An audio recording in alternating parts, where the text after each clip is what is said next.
아프간 카불 공항에서 극단주의 무장단체의 자살폭탄 테러로 미군 13명 등 100여 명이 숨졌습니다. 카불은 통제불능으로 변했고 바이든 대통령은 군사적 보복을 다짐했습니다. 코로나 4차 대유행 속에 정부가 추석 연휴 기간 가족 모임 허용 여부 검토에 들어갔습니다. 간호사 등을 조합원으로 둔 보건의료노조가 다음 달 2일 파업을 예고해 코로나 검사 등의 차질이 예상됩니다. 국경 없는 기자회 지부장이 언론 자유 보호가 어려워진다며 민주당이 추진하는 언론중재법 개정을 비판했습니다. 부담을 느낀 민주당은 외신 기자단을 상대로 설명회를 가졌습니다. 5대 시중은행과 인터넷 전문은행 카카오뱅크가 신용대출을 연봉 한도까지만 내주는 대출 규제에 들어갑니다. 경기 성남과 고양에 이어 파주 김밥집에서도 주민 27명이 식중독 증상을 보여 역학조사가 벌어졌습니다. 아프가니스탄인 390명이 충북 진천에서 한국 생활을 시작했습니다. 진천 주민들은 아픔을 함께하겠다며 환영했습니다. 윤희숙 의원이 부친의 부동산 매입 의혹과 관련해 스스로를 공수처에 수사 의뢰했습니다. 윤 의원의 얘기를 스튜디오에서 직접 들어봅니다. 코로나19 신규 확진자는 오늘로 52일째 네 자릿수를 이어갔습니다. 2달 가까운 고강도 거리 두기에 약발이 떨어졌다는 지적이 나오고 있는데 정부의 해석은 4차 유행이 더 이상 확산하지 않고 있는 것이 바로 이 거리 두기의 덕분이라는 겁니다. 어쨌든 거리 두기만으로 코로나를 진정시키기는 힘들다는 주장이 설득력을 얻으면서 정부의 고민도 커지고 있습니다. 일단 다가오는 추석 연휴, 가족 모임을 허용할지가 고민입니다. 정은혜 기자가 취재했습니다. 정부는 1, 2차 유행 때와 달리 거리두기 효과가 떨어졌다는 대한예방의학회 등의 지적을 부인했습니다. 고강도 방역 조치가 없었다면 우리도 지금보다 훨씬 어려운 상황에 직면했을 것이다. 최근 확진자가 폭증하고 있는 미국 등과 비교하며 반박한 겁니다. 정부는 이후 열린 브리핑에서도 4차 대유행을 억제하고 있는 게 거리두기 효과라고 설명했습니다. 지난달 초를 전후로 최고 51%까지 폭증했던 주간 일평균 확진자 수를 고강도 거리두기를 통해 정체 상태로 묶어두고 있다는 겁니다. 정부는 백신 접종 완료자가 늘어나는 다음 달 말부터 확진자 발생이 감소세로 접어들 거라고 전망했습니다. 그때까지는 고강도 거리두기를 최소 유지하겠다는 방침인데 추석 연휴에 가족 모임을 허용할지를 두고는 고민하고 있습니다. 가족 간 모임이라든지 혹은 요양원, 요양병원에서의 면회 등을 일부 허용할 필요성이 있을지 등등에 대해서 현재 여러 가지 검토를 하고 있는 중입니다. 정부는 다음 주까지 유행 상황을 지켜보며 결정할 계획입니다. TV조선 정은혜입니다. 의료진의 피로도 한계에 달했습니다. 전국 180여 개 병원 간호사 등을 조합원으로 둔 보건의료노조가 정부 대책을 촉구하며 다음 달 2일부터 파업을 예고했습니다. 그동안 누적된 피로가 너무 심해서 이 상태로는 더 이상 버티지 못한다는 주장입니다. 계속해서 박상준 기자가 보도합니다. 돈보다 생명이다. 의료인력 확충하라. 보건의료노조는 90% 가까운 압도적 찬성으로 파업을 결의했습니다. 저희들은 피눈물을 머금고 9월 2일 파업을 예고했습니다. 이들의 핵심 요구사항은 간호사 등 의료인 한 명이 담당할 적정 환자 수 기준을 만들고 기준에 부족한 인력을 충원하라는 겁니다. 그동안 정부와 11차례 협상을 벌였지만 예산이 수반돼야 하는 문제여서 합의에 이르지 못했습니다. 가장 열악한 교대제 개선부터 막히기 시작을 했습니다. 정부는 남은 닷새 동안 최선을 다해 논의하겠다고 밝혔지만 아직 추가 협상 날짜도 잡지 못했습니다. 파업 개시일 이전에 계속적으로 논의를 해서 보건의료 노조의 요구 사항을 가급 수용 가능한 부분들은 수용 가능한 대로. 보건의료노조 산하 아산병원 등 전국 136개 병원의 간호사와 약사 등 5만 6천 명은 앞서 노동위원회에 노동쟁의 조정을 신청했습니다.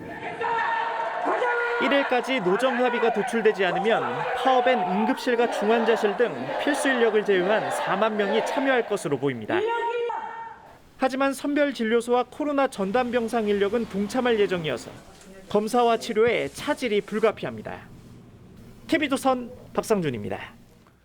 언론중재법을 강행 처리하겠다는 데 대해서는 민주당 내부에서도 적지 않은 우려의 목소리가 나오고 있습니다만 당 지도부는 오는 30일 본회의에서 통과시키겠다는 방침을 다시 한번 확인했습니다. 청와대는 당이 알아서 할 일이라며 뒷짐을 지고 있고 야당은 언론중재법이 문재인 대통령의 퇴임 이후를 고려한 이른바 문재인 보호법이라고 비판하며 대통령이 직접 나서라고 요구했습니다. 이광희 기자가 취재했습니다.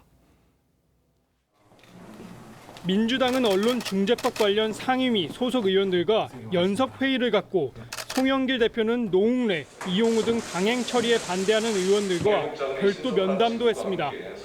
하지만 30일 본회의 처리 방침은 굽히지 않고 있습니다.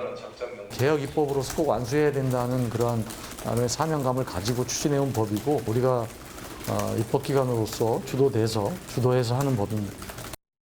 오히려 이명박 정부에서 종편을 허가한 미디어법 등을 통과시킨 것을 거론하며 언론 자유를 침해한 부분을 복구하는 작업 중 하나라는 주장까지 펼쳤습니다. 하지만 언론중재법은 문재인 대통령의 퇴임 이유를 보장하기 위한 문재인 보호법이라는 주장이 야당은 물론 언론단체 등에서도 이어지고 있습니다.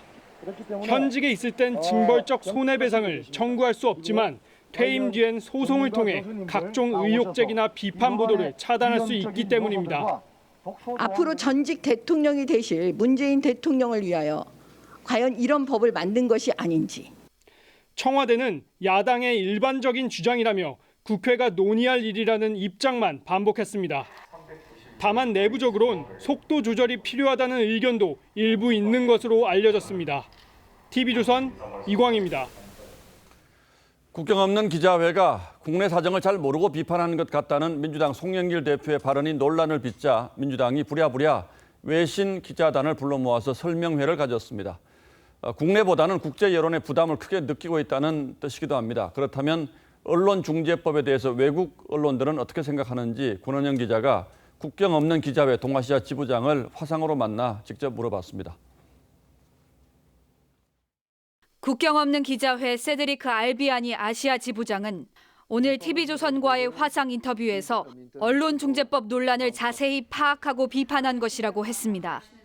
We met President Moon at the Blue House. We have a network of correspondents, including 3 correspondents in South Korea, and also a network of partners like the Journalists Association of Korea, JAC, which provide factual information. 반대 이유로 법 조항이 지나치게 주관적이고 5배의 징벌적 손해배상 책임도 과도하다고 했습니다. It does not define precisely what is a fake news. It does not define precisely what is a malicious intent. Very subjective. It is a harsh punishment. 결국 언론의 자유가 위협받을 것이라고 했습니다. This amendment in its current form does not sufficiently protect freedom of the press because it could be used by some individuals or companies to attack some media. 세계 언론단체의 비판이 거세지자 민주당은 오늘 한국 주재 외신 기자들을 초청해 간담회를 열었고 문체부는 어제 외신은 언론중재법 적용 대상이 아니라는 유권 해석을 내렸습니다. 야당은 국내 언론에 대한 역차별이라고 비판했습니다. 이 법안은 국내 언론 통제용이라는 뜻인가요? 가짜 뉴스를 국내 언론만 생산한다는 말인가요? TV조선 권은영입니다. 한국을 도왔던 아프가니스탄인과 그 가족 390명이 충북 진천 공무원 인재개발원에서 한국 생활을 시작했습니다. 진천 주민들은 여러분의 아픔을 함께하겠다는 현수막을 내걸고 이들을 맞았습니다. 앞으로 8주 동안 진천에서 머무르게 되는데 이후에도 우리 정부는 추가 지원에 나설 것으로 보입니다. 김다로 기자입니다. 버스에서 내린 아프가니스탄인들이 건물로 들어갑니다. 아기를 낳는 여성과 동생의 손을 꼭 잡은 어린이도 눈에 띕니다. 한국을 도왔던 아프가니스탄인과 그 가족들이 오늘 충북 진천 공무원 인재개발원에 도착했습니다. 아프간인들은 자가격리 기간을 포함해 8주 동안 공무원 인재개발원에 머뭅니다. 진천 주민들은 인재개발원 길목에 여러분의 아픔을 함께합니다라는 내용의 현수막을 내걸고 입소를 환영했습니다. 정세가 불안하고 불쌍한 사람들이니까 좀 우리가 포용적으로 받아줘서 좀 있는 동안이라도 편하게 쉬었다 갔으면 하는. 어제와 오늘 이틀에 걸쳐 모두 390명의 아프간인들이 입국했고 중간 기착지인 파키스탄에서 명단에 없는 사람 1명이 발견돼 현지에서 미군에 인계됐습니다. 도착 즉시 진행된 코로나 검사에서 373명이 음성 판정을 받았고 판정값이 경계선상에 있는 17명은 재검사를 받을 예정입니다. 국내로 오기 직전에도 외교부 등 관계기관의 철저한 신원 확인을 마쳐서뿐만 아니라 입국 후에도 계속해서 추가 검증을 할 계획입니다. 법무부는 퇴소 후에도 이들이 한국에 정착할 수 있도록 생계비와 주거 지원비 등 필요한 대책을 관계부처와 협의해 마련할 예정입니다. TV조선 김다로입니다. 이렇게 진천 주민들이 아프가니스탄인을 반긴 뒤에 우리 법무부가 이들에 대한 지원을 언론 브리핑하는 과정에서 보기 불편한 모습이 공개됐습니다. 한 법무부 직원이 비에 젖은 아스팔트에 무릎을 꿇고 강성국 차관을 위해서 우산을 든 건데요. 지금이 조선시대냐 갑질 중에 갑질이라는 지적이 쏟아졌습니다. 그래서 법무부가 당시 상황에 대한 해명도 내놨는데 빗속에서 고위 인사를 보호하기 위한 공무원들의 과잉 의전 논란이 이번뿐이 아니어서 그 말에 신뢰가 선뜻하지는 않습니다. 결국 강 차관 공식 사과했습니다. 최민식 기자가 보도합니다. 충북 진천의 국가공무원 인재개발원 앞. 시간당 10mm의 비가 쏟아지는 가운데 강성국 법무부 차관이 아프가니스탄 특별기여자 지원 방안을 발표했습니다. 브리핑이 시작되자 공무원 신분증을 목에 맨 한 법무부 직원이 강 차관에게 우산을 씌웠는데 다른 법무부 관계자가 우산을 든 직원 팔을 잡아 끌어당겼고 잠시 뒤 직원은 무릎을 꿇고 우산을 받쳐들었습니다. 우리 사회로 나가게 되는 날 우리의 이웃으로 반갑게 맞아주시길 바랍니다. 생중계 화면에는 강 차관만 나왔지만 유튜브와 보도를 통해 비에 젖은 아스팔트에 무릎을 꿇은 직원의 모습이 공개되면서 논란이 일었습니다. 법무부 측은 취재진의 요청 때문에 직원이 카메라를 피해 기마 자세로 있다가 편한 자세를 찾은 게 무릎 꿇는 자세였다고 해명했습니다. 하지만 누리꾼들은 지금이 조선시대냐, 난민 인권 챙기기 전에 직장인 인권을 먼저 챙겨라는 비판부터 우산 든 직원 부모님 마음은 찢어지겠다는 반응도 나왔습니다. 강 차관은 직원의 몸을 사리지 않은 숨은 노력을 살피지 못한 점 등을 고개 숙여 사과드린다고 했습니다. TV조선 최민식입니다. 변경된 거리두기 4단계가 적용된 이후에 첫 금요일 밤입니다. 식당과 카페 영업시간을 밤 9시까지로 1시간 줄인 대신에 백신 접종자를 포함한 4인 모임을 허용했죠.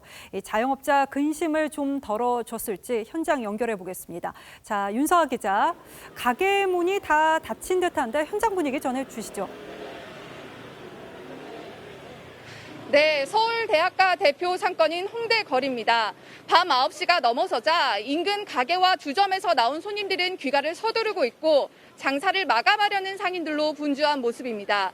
지금 시간이 밤 9시 20분 정도를 가리키고 있는데요. 이렇게 텅 빈 매장에서 혼자 배달을 주문하거나 아예 가게 문을 닫고 장기 휴업에 들어간 가게도 많았습니다. 네. 이 영업시간을 줄인 대신에 백신 인센티브를 도입했는데 상인들 체감은 어떻습니까? 네, 제가 오늘 낮부터 이곳 홍대에서 자영업을 해온 상인들과 이야기를 나눠봤습니다. 백신 인센티브로 인한 효과보다는 영업시간 제한으로 인한 매출 감소가 컸다고 입을 모았습니다. 정부가 백신 접종을 완료한 사람 2명을 포함해 최대 4명까지 모임을 허용하고 있지만 젊은 층 접종률이 저조해 사실상 매출엔 도움이 되지 않는다는 목소리도 나왔습니다. 9시 영업 제한 일주일 만에 그나마 있던 매출도 반토막이 났다는 가게도 있습니다. 정부를 규탄하는 자영업자 시위가 잇따르고 있는 가운데 자영업자 비상대책위원회는 항의 집회를 전국으로 확산할 가능성을 내비쳤습니다. 서울 홍대거리에서 TV조선 윤서아입니다. 경기 성남과 고양이에 이어서 파주 김밥집에서도 손님 27명이 집단 식중독 증상을 보이고 있습니다. 정확한 역학조사 결과를 기다려 봐야겠지만 우선 달걀 만질 때 혹시 모를 균 주의하셔야겠습니다. 배상윤 기자입니다. 경기도 파주의 한 김밥집입니다. 지난 20일부터 22일 사이 이곳을 이용한 손님 27명이 설사와 구토 등 식중독 의심 증상을 보였습니다. 매장은 지난 23일부터 문을 닫았습니다. 매장에 손님은 별로 없고 배달해서 그냥 가끔 시켜 먹죠. 경기도 고양의 한 김밥집을 이용한 손님 34명이 식중독 증상을 보인 것으로 어제 알려진 뒤 보건당국에는 의심 증상을 호소하는 신고가 60건 넘게 쇄도가 있습니다. 이곳에서 김밥을 사 먹은 뒤 식중독 의심 증상을 보여 입원한 환자는 6명에 달합니다. 20대 여성 1명은 식중독 의심 증상을 보이다 숨졌습니다. 지난달 말에는 경기도 분당의 김밥 전문점 2곳을 이용한 손님 270여 명이 식중독 증상을 겪었습니다. 한 달 새 경기도 일대에서 집단 식중독 증상이 잇따르자 시민들은 불안감을 나타냅니다. 걱정되고 솔직히말해서 이거 전에도 계속 떴잖아요, 김밥집이. 그래서 그런 끊는 다음부터는 잘 안 먹었거든요. 근데 근처에까지 나오니까 걱정이 되는 거죠. 보건당국은 식중독을 유발하는 살모넬라균에 오염된 달걀을 만진 뒤 다른 김밥 재료를 만질 경우 교차 오염이 일어날 가능성이 높다며 손 씻기 등 위생관리에 유의해야 한다고 당부했습니다. TV조선 배성윤입니다. 서울 선릉역 인근에서 오토바이를 탄 배달 기사가 화물차에 치여서 숨지는 사고가 어제 벌어졌습니다. 이 오토바이 기사는 코로나로 인해서 장사가 어려워지자 배달에 나섰다가 사고를 당한 것으로 전해져서 시민은 물론이고 배달 기사의 추모가 이어졌는데요. 배달 기사들은 빨리빨리가 부른 속도 경쟁 때문이라고 목소리를 모았습니다. 권영석 기자가 사고 현장에 다녀왔습니다. 어제 낮 서울 선릉역 인근 도로에서 발생한 배달앱 오토바이 기사 사망 사건. 신호를 기다리던 23톤 화물 트럭 앞에 정차 한 개 화근이었습니다. 트럭 운전사는 경찰 조사에서 오토바이가 보이지 않았다는 취지로 진술했습니다. 오토바이가 그 트럭 밑으로 이제 바로 들어와가지고 제가 갔을 때는 벌써 사망했었어요. 자영업자였던 배달 기사는 코로나 장기화에 가게 운영이 어려워지자 음식 배달 시장에 뛰어들었다가 참변을 당한 것으로 전해졌습니다. 현장 근처에 세워진 사고 오토바이에는 추모객이 두고 간 국화꽃이 가득 쌓였습니다. 길을 가던 시민들도 안타까움에 걸음을 멈췄고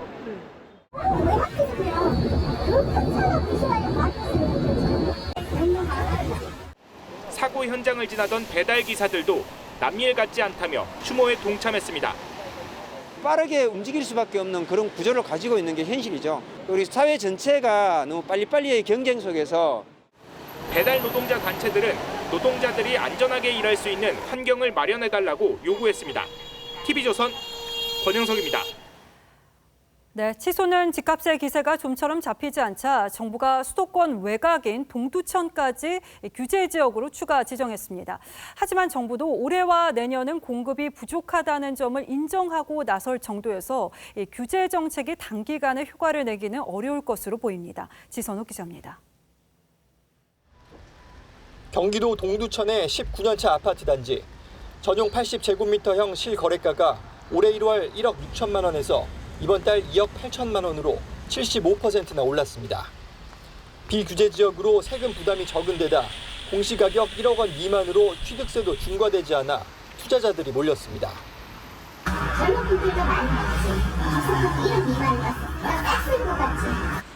정부는 동두천 지역을 중심으로 투기 수요가 유입됐다고 보고 이 지역 6개 동을 조정 대상 지역으로 지정했습니다.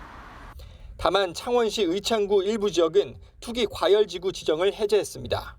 이로써 조정 대상 지역은 112곳, 투기 과열지구는 49곳이 됐습니다. 규제 지역으로 지정되면 대출 한도가 줄어들고 다주택자는 세금이 중과됩니다. 서울과 수도권의 아파트 매수 심리는 이번 주에 살짝 꺾였지만 여전히 기준선을 웃돌았고 아파트값 상승률도 수도권이 6주 연속 역대 최고치를 기록하는 등 진정될 기미는 보이지 않고 있습니다. 노영우 국토부 장관은 오늘 국회에 출석해 공급 부족을 인정하면서도 전 정부의 탓으로 돌렸습니다. 노 장관은 올해 내년이 굉장히 스트레스 구간이라며 5년, 10년 전 과거의 공급이 원인이라고 말했습니다. 정부는 그동안 미뤘던 13만 호 규모의 신규 택지 입지를 다음 주 공개합니다. TV조선 지선호입니다. 주택담보대출에 이어서 직장인이 급전 마련에 주로 쓰는 마이너스 통장도 대출이 막히고 있습니다.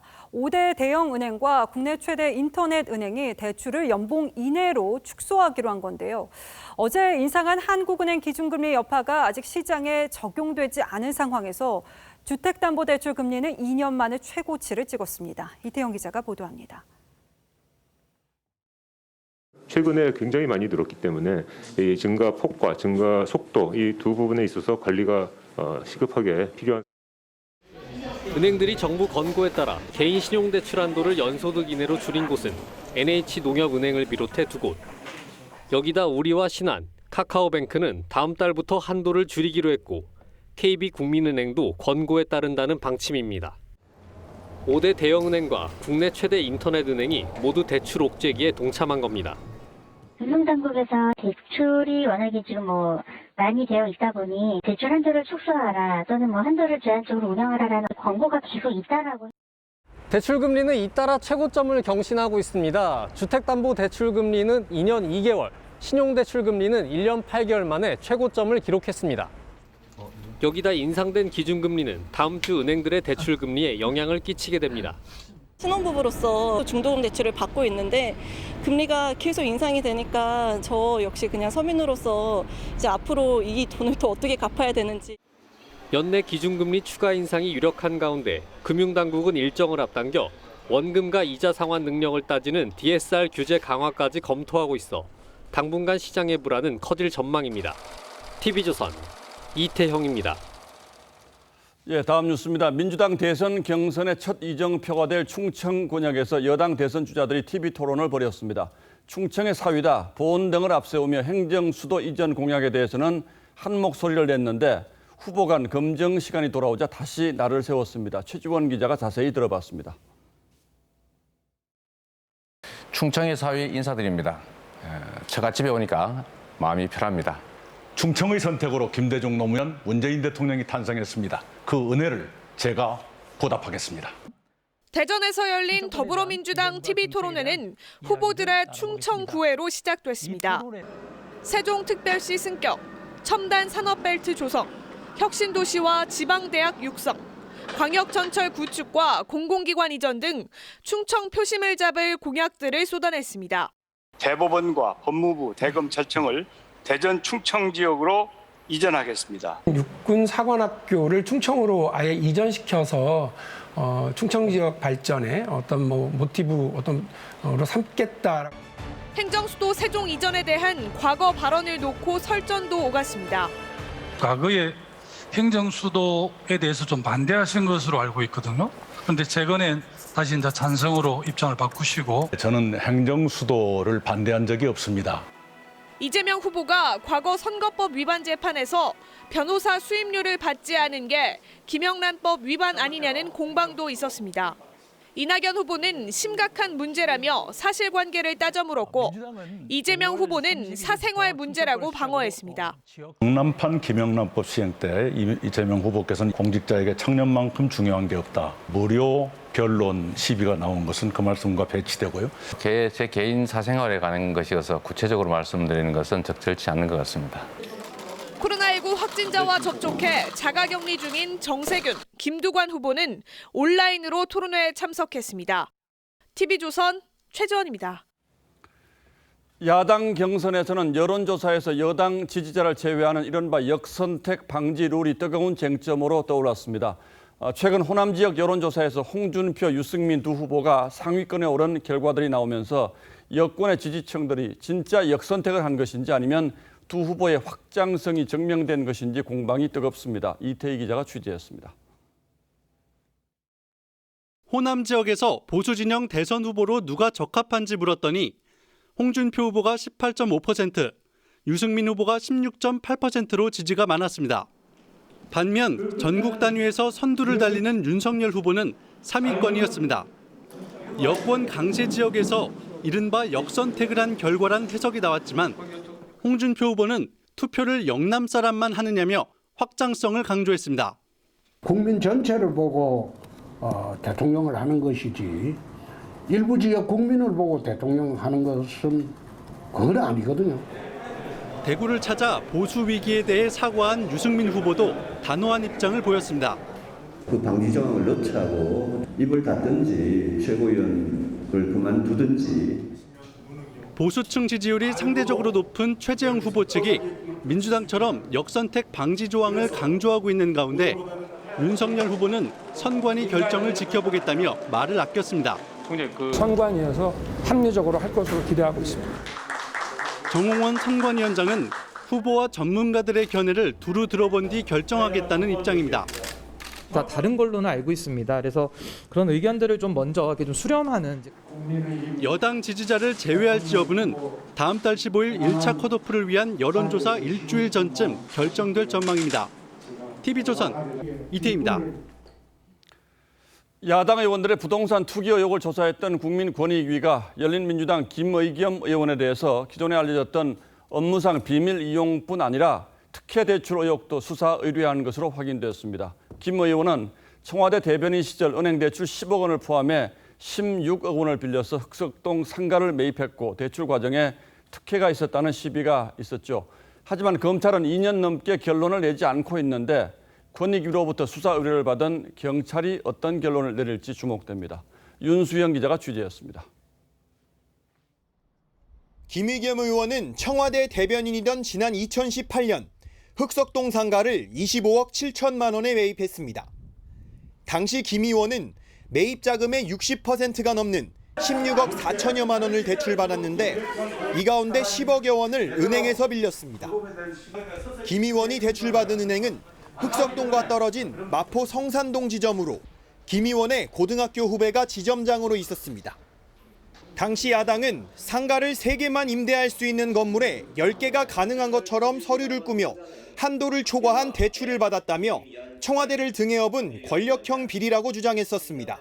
대출 서류 조작이나 또는 국민은행의 부실 심사가 권력형 특혜, 비리가 아닌지 의심하게 되고 권익위가 업무상 비밀 의혹 외에 특혜 대출 의혹까지 특별수사본부에 수사 의뢰한 것도 이 같은 정황에 대한 사실 확인이 필요하다는 판단 때문인 것으로 보입니다. 2019년 4월부터 이런 의혹들을 수사해온 검찰은 2년이 넘는 아직까지도 결론을 내리지 않고 있습니다. 김 의원 측은 이미 금융감독원에서 문제가 없다고 밝힌 사안이라며 빠른 조사를 촉구했습니다. TV조선 윤수영입니다. 예, 가족의 부동산 의혹으로 의원직 사퇴를 선언한 국민의힘 윤희숙 의원이 내부 정보를 이용한 투기 아니냐는 여권의 의혹 제기가 이어지고 있습니다. 그러자 윤희숙 의원이 오늘 기자회견을 열어서 직접 반박했습니다. 윤 의원의 사퇴로 간단히 매듭 지어질 것 같았던 이 문제가 의외로 정치적 쟁점으로 번질 것 같은 분위기여서 윤 의원의 입장을 직접 들어보겠습니다. 자, 어서 오십시오. 안녕하세요. 예, 원래 저희가 오늘은 대선 후보 인터뷰를 하기로 약속을 했던 날인데 맞습니다. 갑자기 사실은 이런 일이 생겨서 인터뷰 내용이 좀 바뀌게 됐습니다. 갑자기 이제 사퇴 선언을 하시게 됐는데 파장이 이렇게 번질 거라고 예상은 하고 하신 겁니까? 어떻습니까? 뭐 정확하게 예상은 못했는데 아주 간단하지는 않을 거라고 생각을 했습니다. 자, 그런데 사퇴 발표하시던 날 이것이 내가 책임지는 방식이다라는 말을 하고 이제 떠나셨는데 사실 책임지는 방식 뭐 여러 가지가 있을 수가 있겠죠. 그런데 정치의 영역에 들어오셨으니까 이 정도 일이 생겼을 때 나는 국회의원직 던지겠다. 이 정도 일이라도 생기면 나는 국회의원직 던지겠다. 이런 생각을 하고 정치를 하시는 겁니까? 그런 생각을 미리 하는 사람은 없을 거고요. 예. 근데 제 경우는 약간 좀 특수한 경우라고 생각을 해요. 왜냐하면 제가 그 5분 발언 이후로 그리고 그 이후에도 쭉 부동산 정책에 대해서 가장 그 날카로운 비판을 했던 정치인이고 그게 우리 당에 굉장히 큰 어떤 그 장점을 줬던 정치인이죠. 제가 어떤 의미에서 부동산 정책의 그 대안의 상징이었던 사람입니다. 근데 가족 의혹이 불거지면서 이게 제가 그날 사실은 그 지역구 구민을 만나 뵙고 좀 더 생각해봐야겠다 그러고 집에 왔는데 그 보도들을 보니까 아주 처참하게 희화화되더라고요. 제가 했던 발언이나 우리 당의 입장이 그래서 이거를 어떤 식으로든 내가 그 결자 해지를 해야 되겠다 이런 생각을 했습니다. 그 정치적으로는 좀 계속 의원직 유지하면서 지역 국민들이 선택을 하셨으니까요. 의원직을 유지하면서 여권이라든지 상대방의 공세가 있다면 그 부분을 깔끔하게 정리하는 것이 오히려 더 책임 정치다 이런 생각을 해보신 적은 없습니까? 떠나면 그만이다. 이건 어떻게 보면 좀 무책임하다 할 수도 있는 것입니다만. 그럴 수도 있지요만 예. 저는 그 본인들이 그러니까 정치인의 모습 중에서 뭔가 변명을 하고 이러는 것보다는 본인이 본인이 뭐랄까요? 본인의 어떤 기준 하에서 책임질 일은 책임지는 것이 저는 그게 좀 보기 좋은 모습이라고 생각해 왔어요. 예. 자, 이제 실제적인 문제가 좀 있죠. 뭐 간단합니다. 사실은 부친께서 세종시 주변에 땅을 사셨는데 이것이 농지법 위반이냐 아니냐라는 거 하나가 있고 두 번째는 투기냐 아니냐 이제 이 두 가지 세 번째는 윤 의원이 그걸 알았느냐 몰랐느냐 이 세 가지 쟁점이 있는데 농지법 위반은 뭐 인정하시는 건가요? 농지법 위반은 글쎄요. 제가 볼 때는 이거를 알고 하셨는지 모르고 하셨는지가 문제고 본인이 의도하셨는지 안 하셨는지를 저는 모르겠어요. 말씀을 해보시면 저는 아니라고 생각을 하는데 근데 뭐 이 문제는 지금 수사를 받아야 될 문제고 법적인 문제는 잘 모르고 땅을 사신 것 같다 이렇게 판단하시는 건가요? 제가 지금 수사를 받아야 되는 아버님께서 수사를 잘 받으셔야 하니 제가 이 상황에서 뭐 제가 추측을 예단하기는 좀 어렵습니다. 그래서 오늘 기자회견에서 뭐 내 모든 것을 수사를 받겠다라고 한 건데 그건 이제 제 부분이죠. 그거는. 그런데 상식적인 뭐 제 상식도 그렇고 그 정도 그러니까 고령의 부모님이 노후 생활을 위해서 지방에 그 정도 규모의 땅을 샀는데 나는 전혀 몰랐다. 이것도 사실은 잘 이해는 안 되는 측면이 있습니다. 전 부모님 재산을 아는 사람이 그렇게 많은 것 같지는 않아요. 그래도 내가 노후에 어디서 땅을 사서 어떻게 살겠다 이런 얘기 대화 정도는 하지 않습니까? 보통 부녀지간에? 제가 며칠 전에 알았는데 저희 오빠도 몰랐다고 그러더라고요. 아 그렇습니까? 그래서 저 아마 본부장님도 부모님 재산은 잘 모르실 것 같아요. 그런데 오늘 보도를 보면 이제 부모님이 세종시에 땅을 사시고 가끔 오가면서 윤 의원 세종에서 근무하셨잖아요. 그쪽 댁에도 왔다 갔다 이런 보도가 있는데 그것도 사실이 아닙니까? 그럼? 글쎄 저는 그런 얘기가 누가 일부러 흘리나 하는 생각이 들 정도예요. 왜냐하면 저희 집은 7년 동안 저희 가족 중에 아무도 온 적이 없어요. 이삿날 짐을 갖다 주러 온 거 말고는. 왜냐하면 거기가 제가 그냥 주중에만 머무는 것이었기 때문에 달랑 베개 하나 놓고 사는 집이어서 아무도 온 적이 없어요. 그러면 만약에 아버님이 그 땅산 지역을 오고 가셨더라도 윤 의원 집을 다녀가신 적은 전혀 없다 전혀 없다 이런 말씀이시죠. 자, 알겠습니다. 자, 지금 뭐 KDI 이제 내부 정보 문제 관련해서 KDI의 그 기록을 다 지금 공개해라. 그러면 내가 그 관련된 산단 관련된 정보를 조회했는지 알 수 있지 않겠느냐 이런 주장을 하시는데 꼭 그 컴퓨터를 조회해서 그 정보를 알 수 있는 건 아니지 않습니까? KDI 내부를 제가 잘 몰라서 여쭤보는 얘기입니다. 이거. 뭐 얘기를 들었을 수도 있고 주변 분들에게. 주변 분들에게요? 같이 근무하시는 KDI 다른 직원에게 여기에 산단 뭐 예타를 한다라든지. 근데 저도 이번에 알았는데 그 산단 관련 정보는 뭐 비밀 정보가 아니라고 하더라고요. 예타 정보는 보통 비밀을 많이 다루기는 하는데 산단 관련 정보는 미리 다 알려지는 정보라고 해요. 그러니까 사실 이런 그 혐의 자체가 좀 말이 안 되는 건데. 왜냐하면 지방산단은 정치인들이 워낙 그 전에 광고를 많이 하기 때문에 미리 다 알려진답니다. 근데 보통의 일반적인 예타는 상당히 정보가 보안이 잘 돼요. 그 안에 직원이라고 해서 알 수 있는 게 아닙니다. 오늘 기자회견하는 모습을 보시니까 굉장히 좀 격앙된 표정이시고 또 좀 억울해하는 그랬나요? 네, 느낌을 많이 받았는데 억울해하시는 핵심은 내가 사표를 냈으면 이걸로서 끝인데 왜 자꾸 다른 의혹을 제기하느냐 여기에 있습니까? 아니면 이 전체가 터무니없다는 데 있습니까? 뭐 의혹을 저는 제기할 수 있다고 봐요. 왜냐하면 이렇게 책임지는 문화가 우리나라 정치에 없기 때문에 그것을 받아들이기 어렵고 또 지금 국면이 그 민주당 분들한테는 이게 참 받아들이기도 어렵고 그렇다고 내뱉기도 어려운 상황이라는 건 이해가 가는데 그 혐의의 내용이 굉장히 중대한 범죄이죠. 사실 내부자 정보를 이용해서 투기를 한다는 것이. 근데 그것을 마치 무슨 정치 공작자들이 기술을 부리듯이 한 10몇 명이 한꺼번에 차례대로 나와서 그런 얘기들을 유포시키고 있는 걸 보면 저는 뭐 어떤 개인에 대한 얘기보다 우리나라 정치가 왜 이런 모양일까 하는 그런 뭐랄까요, 좀 약간 절망감? 그런 느낌이 좀 많이 있었죠. 그럼 앞으로 뭐 공수처가 됐든 어디가 됐든 이 부분을 수사해서 어떤 문제가 나온다면, 혹시 나온다면 거기에 대해서 역시 비슷한 형태의 책임을 지실 생각이 있으십니까? 근데 뭐 지금 같아서는 이건 굉장히 얼토당토한 얘기. 이 분야를 조금이라도 아는 사람이라면 이 혐의 자체가 사실은 성립이 안 됩니다. 그래서 저는 이게 뭐 내사에서 다음 단계로 넘어갈 거라고 생각도 안 해요. 근데 뭐 그 중간에 또 여러 가지 공작이 있을 수 있으니 결론은 어떻게 날지 모르지만 어쨌든 저는 뭐 현재로서는 뭐 별 문제가 없을 거라고 생각합니다. 국회에서 어쨌든 이제 동료 의원들이 의원직 사퇴 부분을 판단을 하셔야 되잖아요. 만약에 부결되면 그때는 어떻게 합니까? 글쎄요, 저는 뭐 우리 당은 얼른 가결을 시키기 위해서 최선을 다해야 된다고 생각을 하고요. 어쨌든 이 국면을 우리 당이 대선에서 유리한 국면으로 만들려면 이 상황을 우리 당의 문제를 빨리 정리하고 부동산에 대해서 어떤 도덕적으로 우월한 고지에서 시작해야 된다고 생각합니다. 그런데 뭐 민주당이 협조를 안 해주면 그러면 뭐 제가 세비 반납하고 뭐 또 사직서 내고 이런 상황이 계속돼야 돼서 민주당이 빨리 좀 가결을 시켜주기를 바라죠. 사실 국민의힘 의원들도 동의하기는 쉽지 않을 것 같은데요.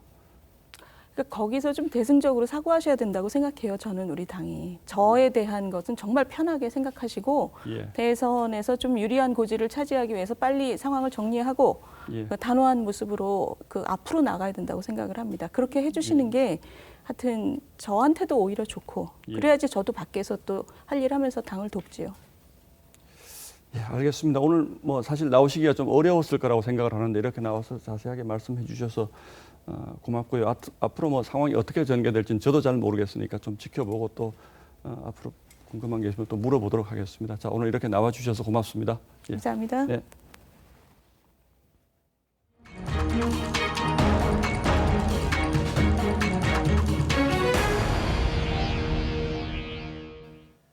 국보 훈민정음이 디지털 자산인 NFT로 발행됐습니다. 이 NFT가 일종의 가상화폐여서 국보를 가상화폐 시장에 활용하는 것이 적절한가, 이에 대한 논란이 잇따르는데요. 이 밖에도 저작권이나 소유권에 대한 체계화된 규제도 필요한 상황입니다. 임서인 기자입니다. 한글 창제의 원리가 담긴 국보 훈민정음 해례본. NFT로 발행돼 100개 한정으로 1억 원에 판매되고 있습니다. 발행처는 해례본 소장처인 간송미술관. 훈민정음 NFT가 전부 팔리면 100억 원의 수익이 발생합니다. 문화재를 상업적으로 이용하는 것 아니냐는 논란도 따릅니다. 하지만 지난해 보물불상 2점을 경매에 내놓을 정도로 오랜 재정난에 시달려온 미술관 측은 문화유산 보존과 미술관 운영을 위한 기금 마련이 목적이라고 강조합니다. 가수 세븐이 2년여 만에 발매한 신곡 모나리자. NFT로 발매되고 판매돼 구매한 사람만 전체 음원을 재생할 수 있는 권리가 있습니다. JYP 엔터테인먼트도 최근 NFT 사업에 진출할 뜻을 밝혔습니다. 미공개 사진이라든가 과거에 연습생 시절에 연습했던 이런 모든 것도 소장 가치를 느껴지면서 판매를 하거나 유통할 수 있는. 제주 포도뮤지엄과 메타버스 공간에서 전시 중인 너와 내가 만든 세상의 NFT 미술 작품 13점은 최근 경매를 통해 완판됐습니다. NFT를 활용한 사업이 문화계 전반에 확대되고 있는 상황.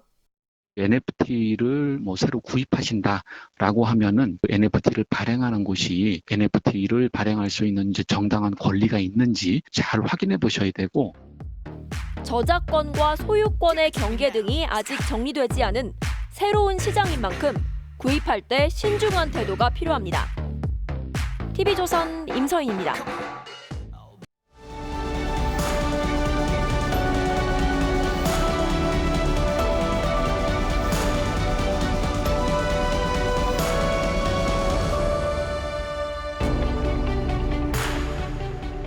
서울 한강공원 길가 수풀이 벌써 하얀 이삭을 매달았습니다. 큼직한 이삭이 가을 내내 고와서 요즘엔 도심 찻길가 화단에도 심곤 하죠. 덕분에 익숙한 풀이 됐습니다만 이름을 아는 분은 아직 많지 않을 것 같습니다. 벽과 여러 해살이 풀, 수크령이라는 식물입니다. 시골길에 많이 자라는 풀 그령보다는 크고 억세서 그령에 순놈 숫자가 붙은 것이죠. 이삭은 하얀 가을인데 풀은 시퍼런 여름이어서 이 아름다운 시를 떠올리게 됩니다. 이제 그만 풀어야겠다. 이제 그만 서 있어야겠다. 마른 풀들이 각각의 색깔로 눕고 사라지는 순간인데 노푸른 하늘 속으로 빨려가는 새. 쳐서 지나고 천지를 울리던 우레소리도 잦아들었습니다. 시는 비로소 단잠을 이룹니다. 저 우레소리가 산맥을 넘고 세상이 유리잔같이 맑은 그 가을의 아침에 비로소 나는 잠이 들겠다. 계절이 바뀌면서 여름 내 지고 온 탐욕과 분노, 어리석음이 신의 섭리 앞에 숨을 죽이는 시간입니다. 하지만 지난 한 주도 세상은 때늦은 열대야처럼 사납게 끈적거렸습니다. 이 한 장의 사진처럼 말이죠. 새벽 4시 국회 법사위에서 언론징벌법을 자기들끼리 통과시킨 민주당 의원들이 주먹을 맞대고 자축합니다. 역사적인 날이네요. 역사적. 사진 한번 찍어야 되는 거 아니에요?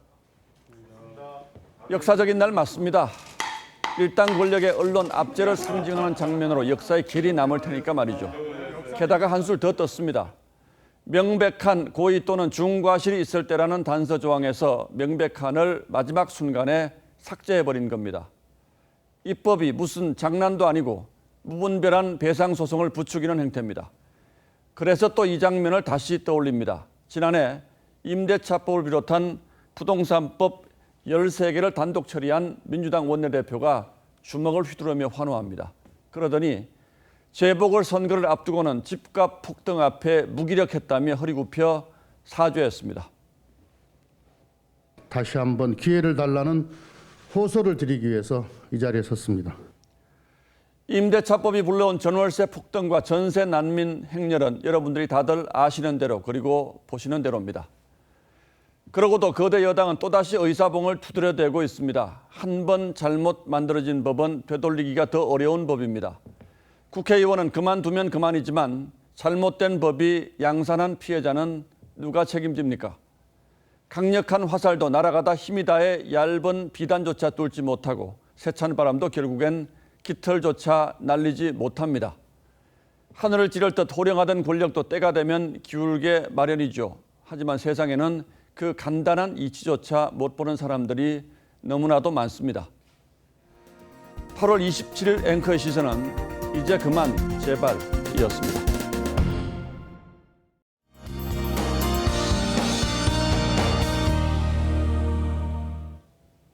서울은 주말 동안 비 소식이 없습니다. 다만 그 밖의 지역에서는 비가 오는 곳이 있겠는데요. 일단 남부 지역의 비는 내일 새벽까지 이어지겠고요. 이후에는 대체로 소강 상태에 들겠습니다. 그리고 일요일에는 중부 일부와 남부 지역에 또 다시 비 소식이 들어 있습니다.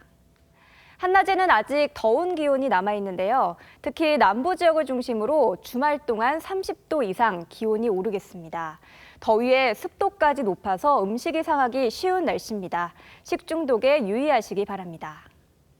자세한 내일 날씨 알아보겠습니다. 내일 새벽까지 남부 지역을 중심으로 최고 80mm의 비가 내리겠고요. 이후에는 전국이 흐린 날씨를 보이겠습니다. 기온은 오늘보다 대체로 높겠습니다. 내일 한낮 기온은 서울과 청주가 27도, 대구와 제주는 31도까지 오르겠습니다. 다음 주 후반까지는 비가 자주 내리면서 가을 장마가 이어지겠습니다. 날씨였습니다. 예, 8월 27일 금요일 뉴스9는 여기서 모두 마치겠습니다. 시청해주신 여러분 고맙습니다.